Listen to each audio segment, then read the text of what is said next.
جی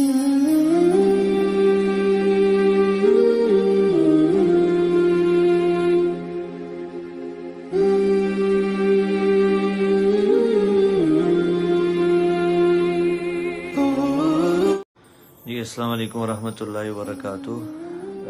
ایک تھوڑا پریشانی والی خبر تھی، الحمدللہ اب نہیں ہے۔ آپ سے شیئر کرنا تھا، آپ سے عرض کرنا تھا کہ آپ سب جیسا کہ دیکھ رہے ہیں سوشل میڈیا پہ کہ اس وقت والد محترم مولانا طارق جمیل صاحب کینیڈا میں موجود ہیں۔ تو آج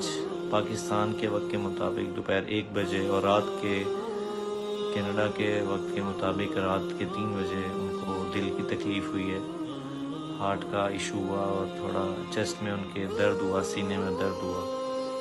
اس کے فوراً بعد ان کو وہاں ہسپتال میں منتقل کیا گیا اور سارا ان کا پروسیجر الحمدللہ عافیت سے مکمل ہو گیا۔ تو اس وقت الحمدللہ وہ بالکل ٹھیک ہیں، سٹیبل ہیں، لیکن ابھی تک ہاسپٹل میں ہیں۔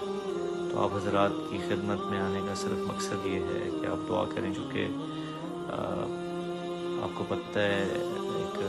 اپنے گھر سے دور ہونا، فیملی سے دور ہونا، ہم لوگ یہاں ہیں وہ وہاں ہیں، تو یقیناً یہ تھوڑا پریشانی کا باعث ہے، لیکن الحمدللہ اللہ کا کرم ہے کہ وہ سٹیبل ہیں۔ تو میڈیا پہ آپ کو پتہ ہے مختلف افواہیں پھیل جاتی ہیں سوشل میڈیا پہ خاص طور پہ، اس لیے میں خود حاضر ہو کے مناسب سمجھا کہ آپ کی خدمت میں عرض کروں کہ آپ سب جتنے بھی بہن بھائی میری بات سن رہے ہیں، آپ سے دعاؤں کی درخواست ہے کہ آپ دعا کریں کہ اللہ تعالیٰ ان کو مکمل صحت یاب فرمائے اور خیر و عافیت سے اللہ تعالیٰ ان کو پاکستان